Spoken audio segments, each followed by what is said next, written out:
Okay na tayo, no? Pwede na Yeah. umalis. Mag-grab Oo. na ako. Ay, wait, Okay. may tanong ako. But before you leave, ano yung love language mo? Urgent eh. Wala akong panahon sa mga ganyang tanong. Well, bukod sa pera, Ah, yes, yes. ang love language ko ay food deliveries. 'Di ba, Mahalski? Oh, mahalski ako rin. Padamay ako ng mga food Oh, delivery. ay, sige, sige, andito na Ah, yung grab ko. Bye-bye. ay, Thank you. Bye. Thank po. sa Thanks, kanya, guys. siya lang yung importante. Tonet, Mm. nasabi naman na natin kanina, no, na mukha kang pera. I mean, ikaw nagsabi noon, hindi ako. Um, Ako? kasi ako din eh. Well, I Ako was din not eh. confirmed nor denied. Nagmamatter ba yung love language kung ano yung zodiac sign, yung ganun? Nagmamatter sa zodiac sign pati sa height. Yun yung sabi. May study. Ah, oo. May study ang Hallmark. Yung sa kapag 4'11 pababa, hindi nila kaya mag-acts of service Oo, pag 4'11 pababa, lahat ng love language, sakop nila. na hindi kaya. Na kaya, yun yung gusto nilang ibigay sa kanila. Sakop lahat. Ah, tamad. Gusto Mm-mm. receive lang. Ikaw ba, ano love language mo? Ako, ang love language ko, feeling ko nagbabago siya kapag tumatanda ka. Ako Kasi, din, feeling no? ko, totoo yan, totoo yan. Kasi dati, gusto ko yung acts of service. As in, gusto kong pinaglulutuan yung mga tao, ganyan. Parang ngayon, pagod lang ako. Tapos, gusto ko na lang ng regalo. Parang okay Totoo na yan. ako sa gifts. Yun Pero lang. receive Dati lang ba, ha. ano? Receive lang ako sa gifts. Wait lang, bago muna yon. Ano Oh. ba yung love language? Ano ba ibig sabihin ng love language? Ang ganda nun. Ano nga ba? Ano nga? Yung love Oh. language ay parang how you express love or heartfelt commitment to your mate. So merong 'di ba 5 na ways that romantic partners express and experience love. Yun yung love languages. Pero give and So receive yung yun, di ba? give and receive, 'di ba? Oo. Kasi ang akala nung iba, parang ano yung love language? Ano yung love language mo? Bilang mga selfish na mga taong niisip lang puro sarili, gusto lang Oh, yung ma-receive. receive. Oo. Oo. Pero part din ng love language, yung how you Magbigay. give, Oo. magbigay. So, as a partner, dapat alam mo, hindi lang puro ikaw, except lang kung ano ka, siguro. Kung aris ka. Wow, nilalaglag yung sarili. Hindi. Parang ganon. Dapat receive and give, di ba? Akala ko rin kasi dati receive lang. Oh, actually ako din. Akala ko receive lang Kaya siya. mali yung perception ko ng ano. Kasi, pero paano yun? Pwede bang maging magkaiba yung receive at give na love language? Oo, sa akin ngayon magkaiba eh. Magkaiba. Yung Ayun. receive So, ko, gifts. Yung give ko, quality time. Para walang gastos. oh.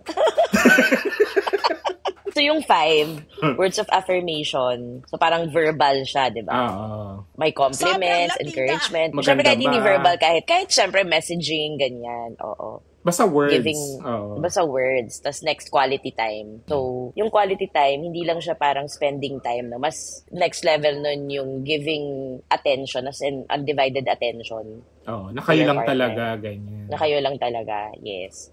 Tapos gifts, well, ano na naman yan. Obvious naman ko ano yung gifts. So, Ay, ako, material, i-clear ko material lang things. din na yung gifts na gusto ko na-receive. Actually, ngayon, mas pera yung na-appreciate ko. Oo. So, ang gusto ni JP, no, sugar daddy. Pambayad ng bills, ng mortgage, mga ganun. Okay ako doon. Sorry, no mortgage. Next, acts of service. Oo. So, yan yung mga bagay na gagawin mo lang for the person na walang walang Kapalit. monetary na Oo. equivalent. Oo, like, alam mong kailangan na niya magbangko pero wala siyang time. So, ikaw na yung gagawa nun, di ba? Sundo at hatid sa airport. Si Dan ba tong dinedescribe mo? Grabe. Hindi ko siya inuutusan sa bangko ko. Yun nga, minsan yun ang ginagawa niya, kahit di mo siya utusan. Grabe. Oo. That's less yung physical touch. Physical touch, yes. Oo. So, hugging, kissing, holding hands, sorbahan, di ba? Ito yung mahirap pag nag-LDR, tapos yung love language mo, physical touch. Oo. Di ba? Given yung Ayun give and nagiging receive mo, problem. no? Oo. Oo. Kaya parang yung iba na nag-LDR, mas may intindihan mo yung relasyon nyo o yung partner mo kung alam mo yung love language niya. maganda yan kapag kunwari dating pa lang sila. Yung unang tanong dapat, anong love language mo? Para kapag sinabi agad ng physical touch, ay, hindi tayo mag-work. Totoo. Minsan nga kahit hindi naman LDR, tas number 1 yung physical touch, paano pag hindi naman yun yung priority ng isang partner? Hirap din. Oo, parang hindi sila same page. Oo, true. So baka pag ganun, mag-break na kayo. Oo. Or huwag na sila mag-date pa lang. Wag na. Mag-isa na lang sila. So, love yourself. Oo. So, yung sa mga nanonood sa amin ngayon ng mga ka-eme, baka tanungin nyo na yung mga dinidate nyo, ganun. Tapos pag hindi nyo, suggestion na, maghiwalay na kayo. Oo. Kapag hindi kayo pareho, parang, yung gusto mong nire-receive na love language gifts, pero ayaw niya ng ganun. Parang, Huwag na mag-adjust. Mag-work. Oo, hindi. Maging mature tayo pagdating sa ganyan. Pero okay lahat, no? Okay. Oo. Okay kayo, nagmamahalan. Mabait okay sa naman. finances. Mabait, friends, boto, family, boto. Pero even Yung zodiac lang. signs, no? Diba? Parang zodiac signs. Pasok. Minsan nga, di ba, kapag yung zodiac signs hindi compatible, pero as in, i-work out nyo. Workout. Pero yung love language, parang, unahin nyo yun kaysa what's your name? Hindi importante, mahalaga. Yung name kasi later, malalaman mo naman yun. Yung ASL ngayon, kung dati ASL ngayon, what's your love language? Go. Maalala muna tayo. Ang dami Okay. natin na dami. Okay. Ako si Tonet. At actually, hindi ko na naisip na yun. Ano yung love language ko? May test yun, di ba? Parang may test yun eh. Ano ba yan? Nung unahin ko pa ba yung mga test na yun? Lahat na lang may test. Your free meeting will end in 10 minutes, sabi. Ako si Tonet. At feeling ko today, I think my love language is a good lunch. A good lunch. I want a good lunch. Thank you. Ang random nung ko, good luck. Okay. Ako si JP at ang love language ko, ngayong buwan na ito, I think ang makita ko yung mga tao na nanonood sila ng XX Lovers. Totoo. Saan yun? Saan yun sa 5? Acts of service or gifts or quality time? Baka quality time, hindi ko naman sila kasamang manood. Oo nga eh. Baka words of service. Baka gifts. Ako na rin, yun na rin. Oo. Baka gifts nga, oo. Gifts, kasi ano yun? Or acts of service. Hindi kasi hindi man nakaka-ease ng burden yun eh. Or baka nagme-merge Parang yun, yung acts of service saka Gifts. Kasi magbabayad sila, tapos it's an act of service. Pwede. Oo. Pwede. Thank you sa mga nanood na ng XX Lovers. Thanks, guys. Sa mga sold out Saka screenings. super ganda ng reviews. Oo, thank you. Thank you so much. So, nagbe-video ng sarili nilang umiiyak. True. Thank you po. Tag nyo lang kami lagi kapag Yes. magpo-post kayo ng mga videos. Tag nyo sina Julina and Marvin. Yeah. Ayun na pala. At ito ang Walang Kwentang Podcast. Watch it first on YouTube. Powered by Grab. This Valentine's, #all you need is Grab. Yes. All you need is Grab. Ganon. Parang pelikula nito, Net. Wow, ang lamig na. Okay, sige. Ang pag-usapan natin ngayon ay love language. Actually, yung love language, mapag-usapan na natin siya before, papiyaw. Pero Actually, madalas ngayon, naman natin na pag-uusapan yung love language. Oo. Naniniwala naman kami sa sa love language. So, naniniwala kami sa zodiac sign. Ayun talaga yung pinaka-importante talaga to see the compatibility.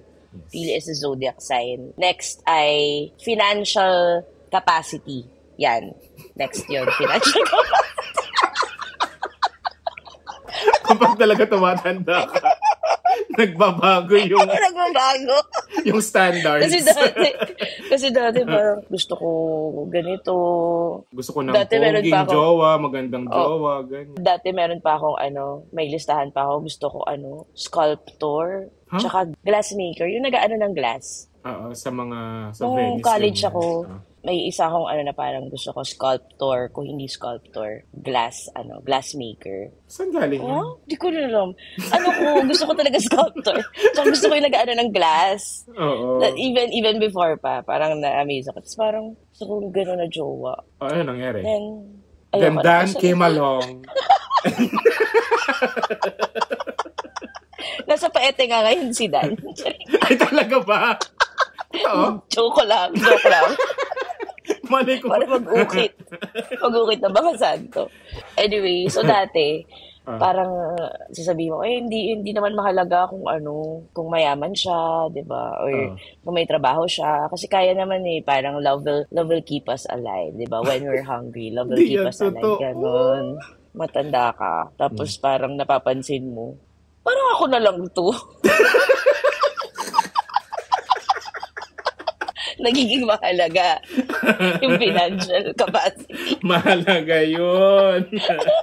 Lalo na kapag kunwari, yung gusto nyong lumalabas, kumakain sa labas, ganyan.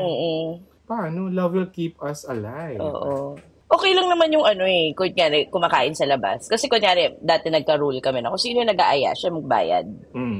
Kahit na kami na ni Dan. Pero parang mas nakakairita yung yung walang ganap. May mga ganun Yung walang ganap, bahay lang. What do you mean? Yung kapag nagde-date? Hindi, yung walang trabaho, ayaw magtrabaho. Ay, oo. Nakakaurat yun, no? Kainis yung kakairita yun. Kami splitwise. Ganun dapat. As in, splitwise. Kahit nagde-date, kahit kayo na, ganyan, te. Talaga? Hati kayo? Oo. Dutch? Para, Hanggang ngayon? Iba't iba naman sa bawat Ang importante, walang lamangan. Tsaka yun nga, nag-work naman pareho. I mean, hindi naman sa nag-work pareho, pero pareho kayong earning enough for yourself as well. Mas importante na for yourself yung Oo, no? Tapos, parang wala pa naman ako na-experience nung, ayaw magtrabaho. Talaga? Yung ex mo na galit ka? Huy!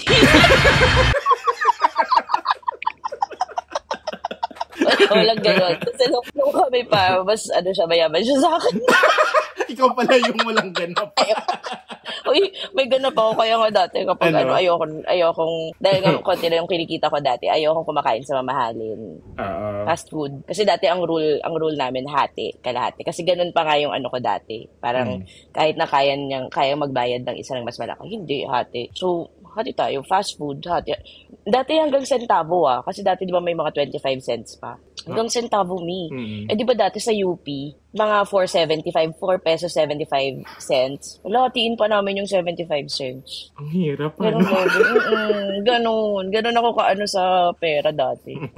Kasi ngayon, bawat mahalaga. Ngayon, parang naisip ko, parang pwede naman pala magpalibre. Di ba? Pwede naman Naalala mo dati, di ba, kinuwento ko dito yung naisa ko kay Dan, nagalit ako sa kanya kasi naregaluhan niya ako na iPhone.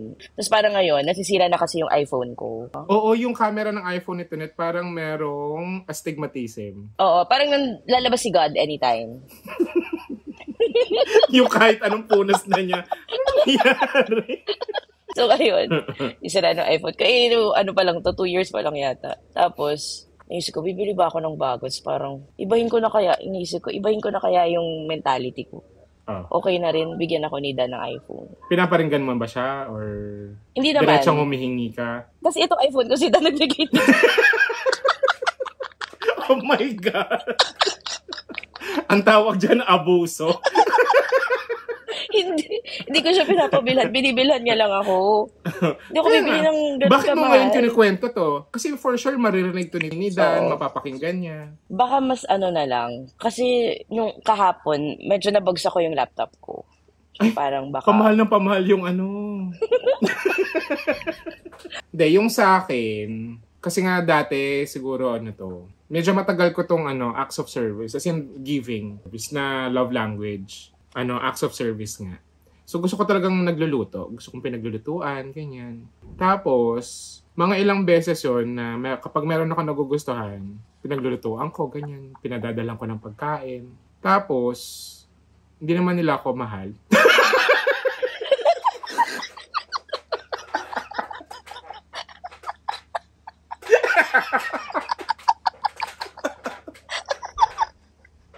Tapos, alam mo yung napagod ka na. So parang, pag-grab na lang tayo pagkain. So, sinasabi mo ba na yung mga pinaglutuan mo dati ay mga manggagamit lang? Uy, wala akong sinasabing gano'n the words expressed by Tonette Hadaw. Tayo nung gano'n sa akin. Laki ng pag-edit. As in level bukod sa adobo. Kasi masarap yung adobo ni JP at patitikman niyo yun sa Basta Cafe. Yes, oh my God, malapit na kami mag-open. Isi-serve namin yung adobo ni JP. Iniisipan pa namin kung anong title. Oo. Ano pang niluluto mo bukod dun sa adobo mo? Na napadala mo na. Nagkumiyak. Hindi kasi naalala ko yung magastos. Paella, kare-kare, ganung level. Yung Hindi mga rib eye OA. steak, ganyan. Wow. Hindi, actually, buti na lang yun, regalo lang yun. So, parang ako, sige na nga. Pero alam mo, isipin mo magkano yung ginastos mo, tapos yung papag-grab express mo pa, ganyan. Magastos siya, no? Oo. So, dumating sa point, nito na, parang, ayoko na ng ganung acts of service, magpapalit na ako. Ito medyo conscious decision to, yung pagpapalit ng love language. Hindi nga, conscious decision? Charing lang. Ano na love language mo? Acts of service pa rin. Pero binibenta na niya yung... Gusto mo tikman? Bumili ka. Pero niluto ko to para sa'yo. Oo, para sa'yo to. Niluto ko. Ganun. Alam mo, naisip ko lang, kasi nga ngayon, di ba, parang natutuwa ako kapag nakakatangba ko ng gifts. Pero, dapat ba, kapag yung gusto mong, yung receiving mo na love language ay gifts, dapat ba gifts din yung giving mo na love language? Para fair? Alam mo, inisip ko nga, parang merong yung mga initial niyan, pareho yung receive tsaka give mo. In reality, isipin mo yung sa'yo. Di ba pareho? Kung ano yung binibigay mo, yun gusto mong ma-receive. So, ang kailangan mo i-adjust. Magkaiba? Ayoko nagbibigay ng regalo. Ngayon lang kasi, pero dati, nung acts of service, gusto mo rin ba pinagluluto ka nang hindi mo mahal? Wow. Pero diba dati, nung acts of service, ngayon lang kasi, syempre pag namumulat ka na sa katotohanan, doon mo kino-question. Hindi, parang dati, yung receiving ko, quality time. Gusto mong quality time. Okay. Yung give mo, acts of service. Acts of service. Tsaka di ba pwede namang marami? Pwedeng marami, pero dapat merong number one. Hirap naman para sa partner. Di mo alam kung ano gagamitin for that day. Ba't yung sa'yo ba? Ang alam ko dati, yung give ko talaga, words of affirmation. Giving. Tapos receiving. Receiving. Parang words din before. Tapos ngayon? Ngayon selfish na lang ako Gusto ko. Hindi naalala ko kasi dati, kaya ako, nasusway ako agad ng poetry, gano'n. Poetry, music. Naku, anong amats-amats ko yun dati. Amats ko yun dati. Pag nagsusulat, magaling magsulat, magaling magsalita, ganyan. Ano nangyari? Ayun, syempre, ibang usapan yung mga love language. Ibang usapan din yung mga unrequited love. yun yung receiving mo na nagusto. Unrequited love. Yun yung gustong nare-receive ni Tonet dati. Unrequited love. Unrequited love. Pag-ibig na hindi nasusuklian. Yes. Ayun. Tapos, ngayon, acts of service, tsaka, nagbabago nga, tsaka gifts. Alam mo, gusto ko na ngayon nakaka-receive ng gift. Di ba? Ang saya pala niya. Ang saya pala. Parang, naisip ko, parang, okay din pala maging materialistic dati before. Sana naging materialistic ako before. Pag tinatanong ako dati, anong gusto mong gift? Parang, sinasabi ko, dumating ka lang, okay na. Hindi. Tapos, ngayon, nung dumating lang, ikaw lang. Asan yung dalate? Walang pakimkim. Di ba dati? Okay na.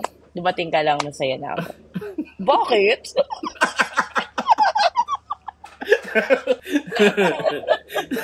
Naging materialistic na. Alam mo, hindi ko alam. Feeling ko yan yung naituro ng UP dati sa atin. No? Yung parang, pag pupunta ka ng party, hindi mo kailangang magdala ng because your presence is a gift enough. Yes. Enough gusto na yun. Mo yun. Oo, gusto mo yun. Tapos, kaya ikaw din, pag hindi ka na rin nagdadala. Kasi in-assure ka naman Oo. Pero nung lumabas ka ng UP, parang hindi ganun ang kalakaran. So, masasabi mo ba na tinuruan ka ng UP na maging selfless? Hindi. Tinuruan ako ng UP maging practical.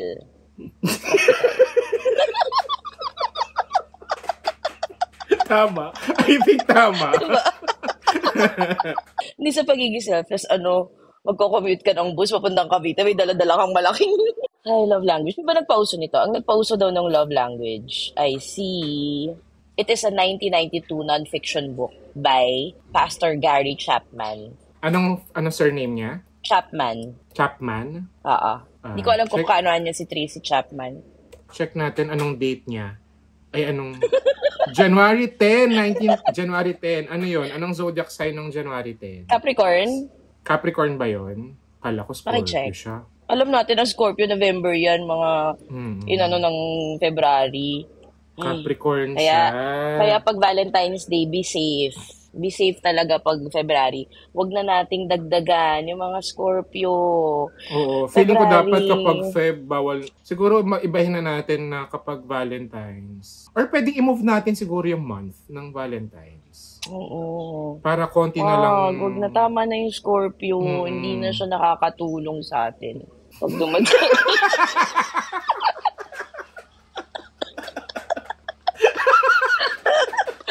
Nahulog na ako.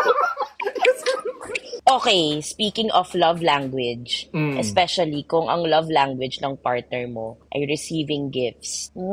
Mas pinadali ng Grab. Oo. Tsaka ito hindi lang to pang pagkain, hindi lang pang as in material na mga gifts, ganyan, mga groceries. Alam mo na natutuwa ako kapag kunwari, kailangan mo mag-book, kailangan mong bumiyahe, ganyan. Pero ayaw gumana ng cellphone mo, ganyan. Parang pag sinabi na, pag-book na lang kita, parang equals to I love you yun.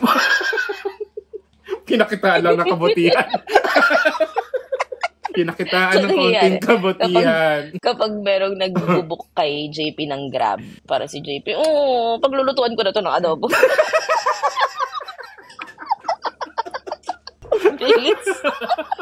Pinakitaan lang ng kaunting kabutihan. Hirap. Tsaka yung kunyari, di ba merong mga sa Grab food, yung delivery area ng gusto mong restaurant, malayo dun sa delivery area mo. So, isa ring magandang pang surprise yun at pag-effort ay yung kapag yung partner mo ay yung friend mo, mas malapit siya dun sa restaurant na yun. So, part siya nung delivery area. So, papag-grab niya sa kanya, tapos i-grab niya papunta sa'yo. O, diba? Mas yun yung effort me. Totoo. Naman, nag-book lang ng Yun yung lutuan mo ng adobo. Oy, di ka ba natutuwa kapag kunwari, tulong kayo sa pag-book ng Grab, paunahan kayo. Oo, natutuwa naman ako. Natutuwa naman ako sa ganun. In fairness naman. Tsaka kapag di ba, kunwari, nagka-crave ka ng midnight, ganyan. Tapos biglang gusto mo ng bacon, ganyan, mga baksilog. Alam mo, may gumawa sa akin nun. Pinag-grab food niya sa akin. Aling banang. Tuwa ako. Kasi mga 2 a.m. yun. Nakatanggap naman pala ako. So, totoo pala talaga yun na kailangan mo ring bilangin yung mga blessings na natatanggap mo. Wow. Ito kasi after binigyan siya ng adobo, no? Kami ni Dan, weird kaming oras kumain. Anong oras yung weird? Minsan 2 or 3 p.m. na lunch, tapos biglang magdi-dinner ng 1 a.m., ganon. So, mas pinadali ng Grab kasi merong mga open now.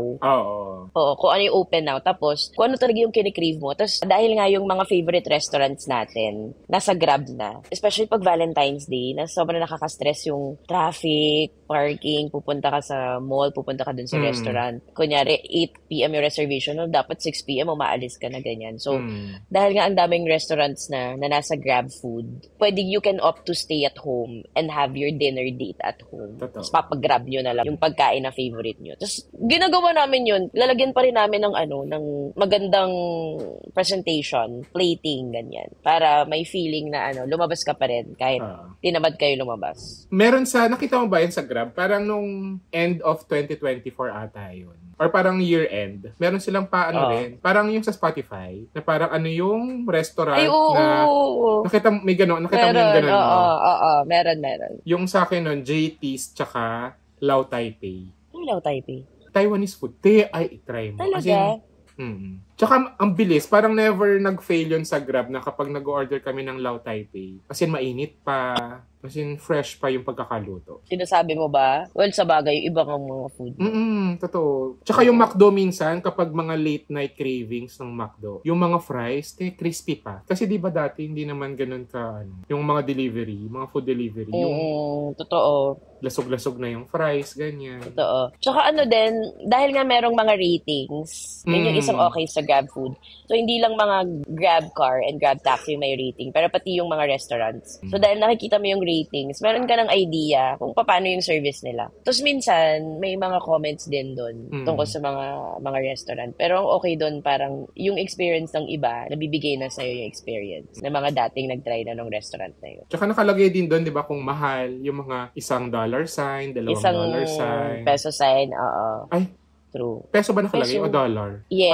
Parang, basta nakalagay doon, di ba? Parang may kita mo kung mahal, ganyan. Oo. At saka, ang okay pa doon, laging merong isang whole category, ang Grab food, for promos. Ay, true. Mm-hmm. 'Di ba? May promos na parang minsan may 30% off, merong if you reach this amount, meron kang free na ganito. So, yun, isa yun sa madalas na inaano ko muna, tinitignan ko muna kung may kinikrib ako dun sa list ng mga may promos. Bukod dun sa promo mismo ng Grab. Mga free delivery ganyan.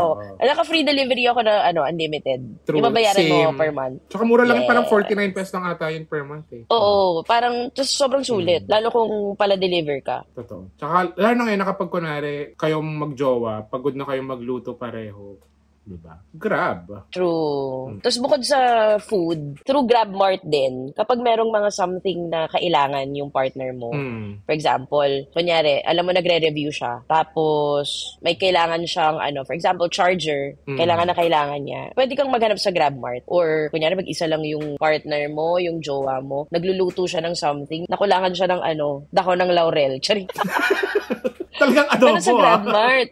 Oo, di ba? Meron sa Grab Mart. Kaya mong ikaw yung bumili nun for your jowa, for your partner, or loved one. Aside from yung mga usuals na flowers, chocolates, wine. Pero nagpadala na rin ako ng wine from Grab Mart. Malaki ang yung discount. Kapag talaga? mga alcohol, ganyan, mga wine, may malaking discount. Drink diba? moderately. Yes. Ngayong Valentine's, so yung mga restaurants, iba laging punuan. So kapag punuan yung mga restaurants, punuan din yung parking. Ang hirap maghanap ng parking, te. Ang lala, para ka nasa Philippine Arena, ganun.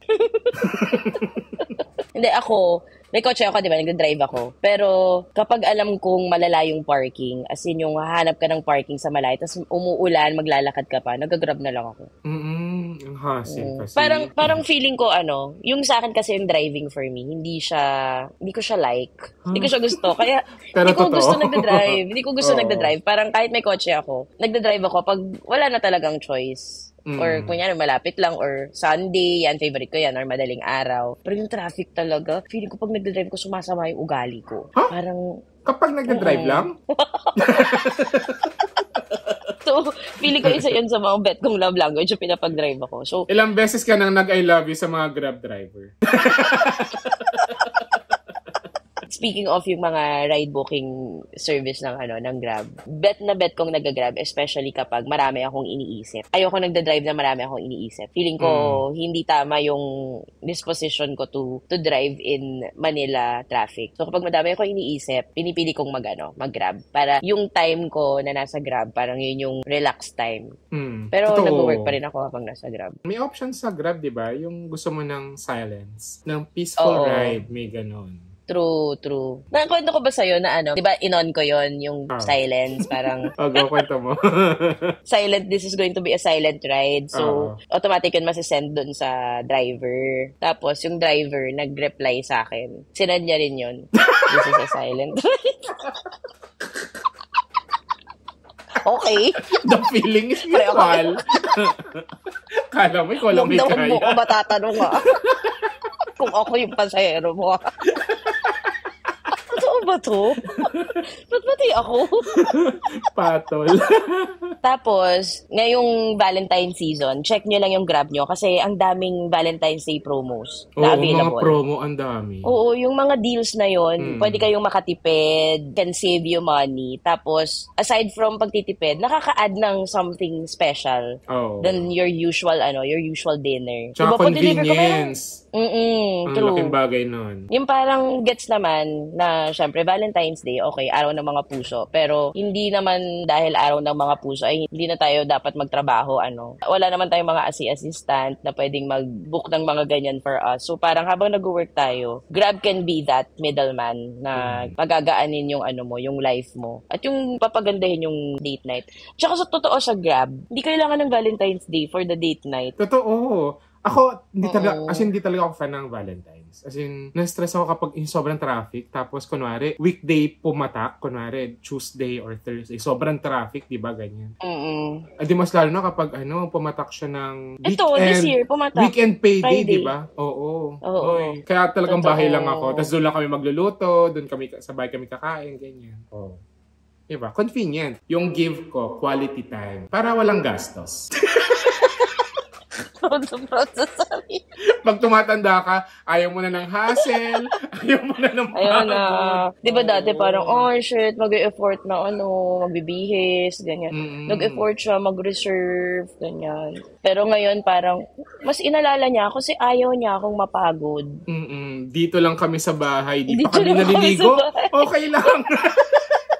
Meron pa.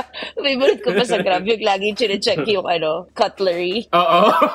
Tapos, part na yun ng part na yun. Paiwan na lang po sa lobby. Di ba pwede ka kasi maglagay ng Oo, yung quick template, message. quick reply. Quick message. So, nakalagay yun. Paiwan na lang po sa lobby, unit ganito po. Don't forget po yung utensils. Walang maghuhugas po sa Kasi very convenient pag mo kumain, lagay mo na lang ulit dun sa tapos okay na, malinis na. Part na yan, tip ko yun sa inyo, lagay nyo sa template. Actually kapag kunwari, pupunta kami sa condo ni Naton lagi niyang tatanungin na parang, magkukutsara ka pa ba? Parang, sige. Parang galit kayo. Ay, sakit. Okay. Okay na. Ayan, so punta na kayo dun sa Grab app ngayong Valentine's month. So kung gusto nyong mag-show ng love, paano mag-show ng love? I-celebrate nyo itong Valentine's. Mag-express ng love to your partner, friends, family, ganyan. Sobrang convenient niyan sa Grab Food, Grab Mart, tsaka Grab Car. Yes. So, thank you, Grab. # all you need is Grab this Valentine's. Ayan, so sa mga brands dyan, baka naman, tulad ng Grab, sobrang suki na natin yung Grab. Di ba, meron na rin tayong Grab dati? Yes! Thank you, Grab. Paulit-ulit. Suki na yan. Hello, Grab. Thank you. Baka naman you like to partner with us, feel free to email us at ang walangkwentangpodcast@gmail.com. And if you like this podcast and episode, please click the follow or subscribe button on Spotify and the subscribe button sa YouTube. Maraming salamat sa lahat ng mga followers namin, subscribers namin sa YouTube. Thank you, at sa mga hindi nagsiskip ng ads, thank you. Kahit 3 minutes pa yung ads, no? Oo, meron nga daw na 5 minutes at 10 minutes sa short film. Ang galing. Talagang, thanks, guys. Thank you. Thank you, guys. That's commitment. That's a love language. Yes. Acts of service yun. At kung meron kayo mga sarili nyong unforgettable pag-ibig memories with Grab, mention us on X and Instagram using the hashtag Ang Walang Kwentang Podcast. Ako, Atonet Hadaone. Project 8 projects sa TikTok at sa Instagram. Kung gusto nyong makakuha pa ng mga updates tungkol sa XX Lovers ni JP, Diyan namin nilalagay yung mga next sa mga block screenings sa pupunta doon yung Marvin at Jolina. Ayan, ako naman at JP Habak sa Instagram. Tapos meron din kaming Ang Walang Kwentang Podcast after podcast chikahan kung saan pwede rin kayong mag-share ng mga kung ano yung love language nyo, ganyan. Malay nyo nakikinig yung crush nyo or nagbabasa ng mga comments or nanonood sa YouTube. At least narinig na nila. Alam na nila yung love language mo. True. Dahil this Valentine's, # all you need is Grab. Thank you, Grab. And happy Valentine's, mga ka-eme. Bye-bye.